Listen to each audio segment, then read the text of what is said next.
I don't know if President William Ruto means it, because he said so many things and I can't locate him these days, because the things he said during election and the things he's doing now are two different things.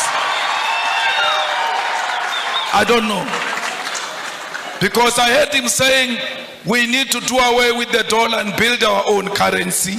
But his actions are not speaking to anything of doing away with the dollar. The latest being putting a red carpet for a murderer, a person who killed the Kenyan people, coming into this country, receiving a red carpet and being saluted by our own army. This is not a Kenyan army, it's not a colonialist army. The Kenyan army is a product of the Mau Mau rebellion, and those who killed our people in the Mau Mau rebellion cannot be saluted by the same army of the children of those who were killed during Mau Mau rebellion. We have a duty to stay true to the cause. We have a duty to remind the king and Britain of what they did to us. Indeed, he shows no remorse. He says this was bad, it shouldn't have happened. But he runs short of, I apologize, I am sorry. He will never say he is sorry, for because he thinks that his race makes him superior and he's not qualified to apologize to those who are junior to him. We call upon the Kenyan government to be firm and to decide what they want to be. Do they want to be Pan-Africanist, or do they want to be proponents of neo-colonialism? You can't have it both. Only one call must be made, and that call is of Pan-Africanism.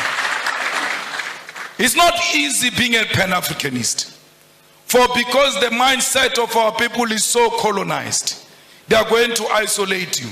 They are going to look at you as if you are a mad person. They are going to look at you as if you are unreasonable. But it is a cause worth pursuing because of the generation that came before us. We don't want visas. We want one currency for Africa, because our currency can be more powerful than the pound and the dollar combined, because London has got the biggest storage of gold, yet they don't have a single smallest mine of gold. Their economy is based on our minerals, and if we safeguard our minerals and protect them and say out of these minerals we are producing a currency that is going to compete internationally, we stand a good chance. We need African Central Bank. We need African Monetary Zone. We need African military combat, because these pockets of wars that are happening in Africa are not of our own making. They are sponsored wars, so that those who continue to steal our resources can do so uninterrupted as we fight ourselves, amongst ourselves. So we need a military, a common defense system, the African High Command that will ensure the stability and security of Africa.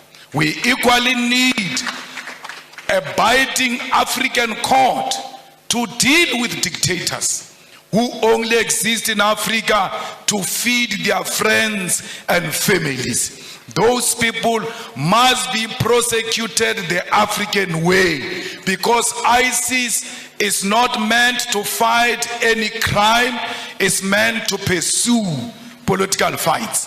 That's why ISIS will not declare a warrant of arrest against Netanyahu, but can declare a warrant of arrest against Putin, who has not bombed a hospital, who has not bombed a refugee camp, who has not declared a war on a certain ethnic group.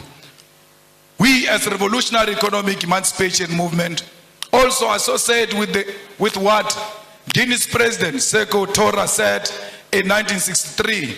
He said, above all, we must avoid the pitfalls of tribalism. There is tribalism taking place in DRC. All our leaders have taken a platform to support or to be against this one or that one. They've spoken on Palestine. They've spoken on the war between Russia and Ukraine. But I'm still to hear the stand of President William Ruto about the ongoing war that is not covered by anyone in DRC, where people are fighting over territorial expansion and plunder of resources, and blacks are killing other black people, and we pretend that we don't see. It's important as leaders of states and governments to always condemn violence and war, especially if it's barbaric and informed by tribalism and unjustifiable territorial expansions. Before you can speak about other countries, charity begins at home.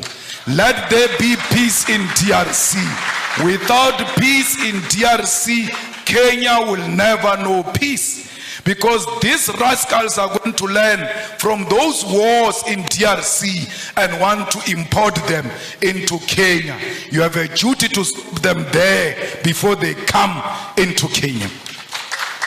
Comrades, we will make sure the struggle of all immigrants, most of whom are economic migrants and asylum seekers in South Africa.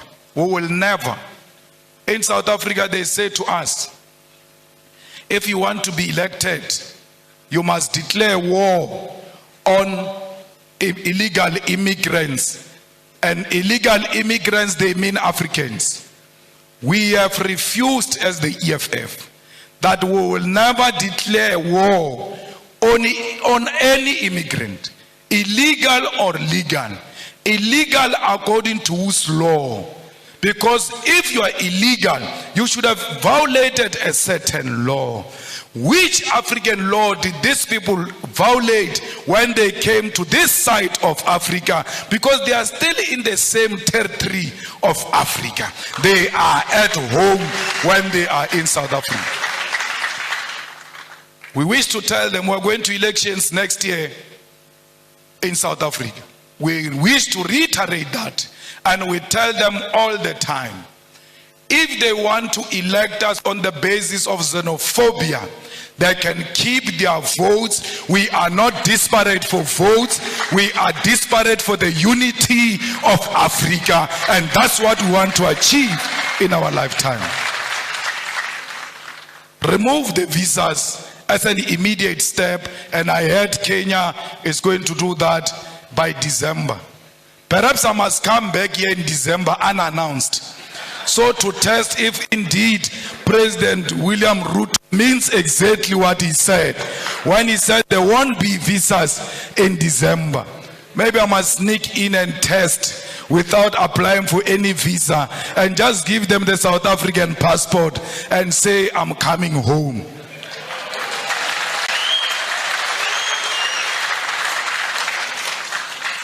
Mama, we want to commit in front of you and all the dignitaries who are here and the students that this Pan-African Institute will be supported by the EFF. We will ensure that indeed it has got a home in South Africa.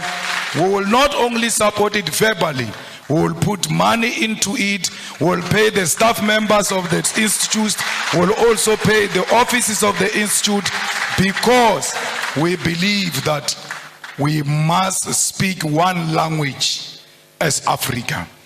We will donate the books here at the university to ensure that every African writer has got his or her book in the Pan-Africanist Institute. Let's all spread the gospel. Indeed, it was not a mistake to launch it here in the rural areas, because no one must be left behind.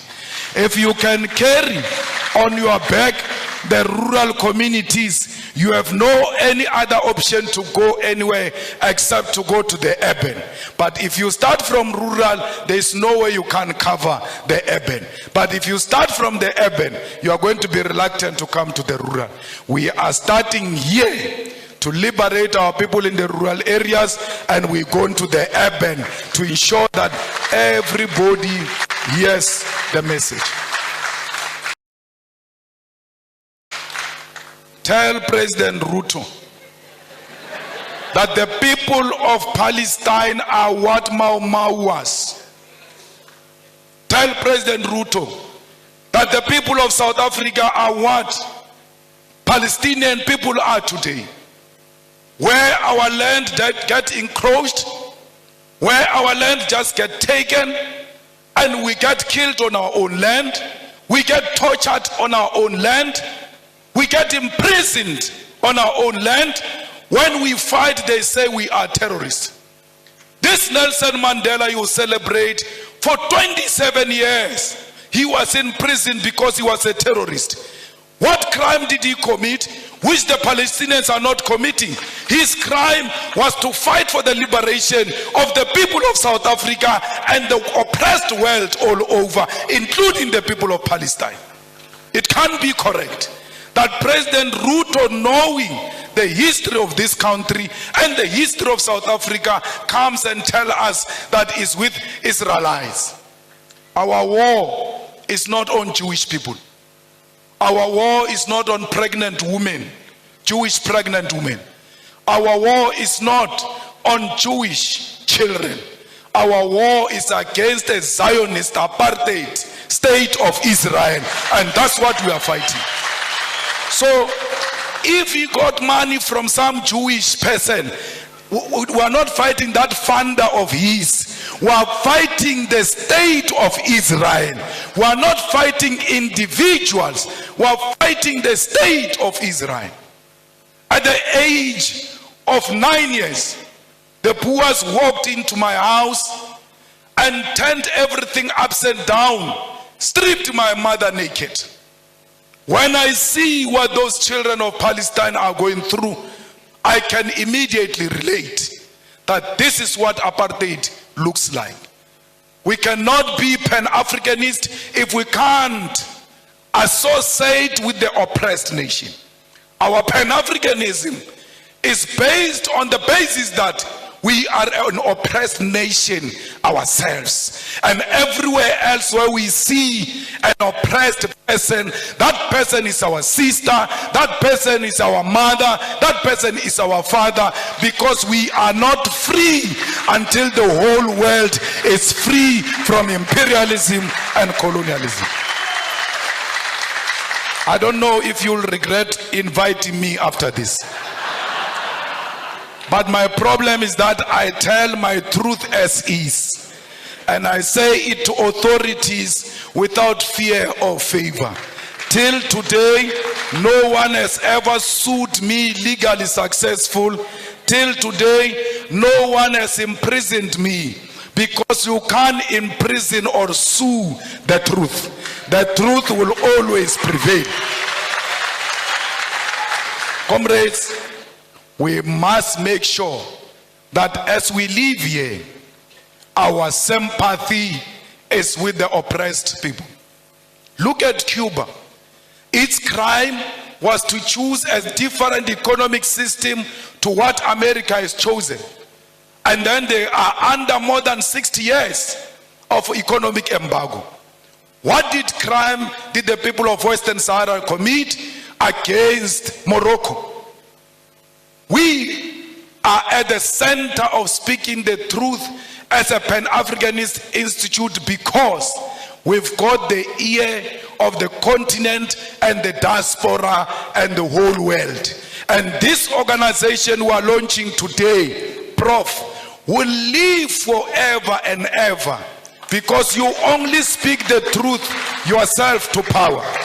And you always make us politicians to want to check if indeed we are still on the right track. So an institution established by a person like you, we are guaranteed that it will live for long and it will live for generations to come. That's why we are proud to be here.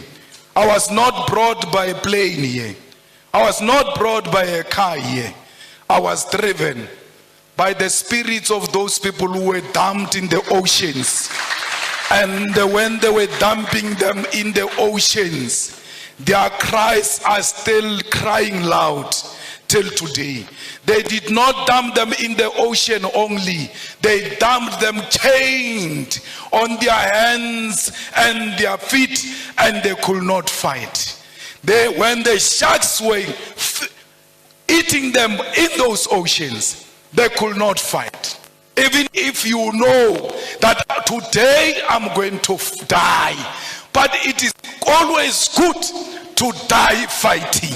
That you must hold the shark even when you know it's going to swallow me. I must die fighting. Those people who died in the ocean said to me, you ought to arrive there. For because what you guys are going to start there is that which is going to seek reparations for us. As you leave this place and going back to your home, remember the people who died in the plantation, beaten, treated like dogs. Remember all of those slaves that asked for help and they never found help. But you must say to them in spirit, the help has arrived.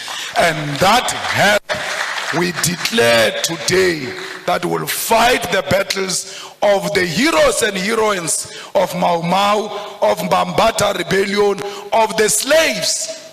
This Pan-Africanist Institute must be at the center of demanding reparations for all the suffering Africans have gone through because of colonialism. We must teach our people that we are not beggars. When we ask for reparation, we are not asking for donation. We are asking for what was stolen from us to be returned so that we can prosper and become a better nation. Thank you very much.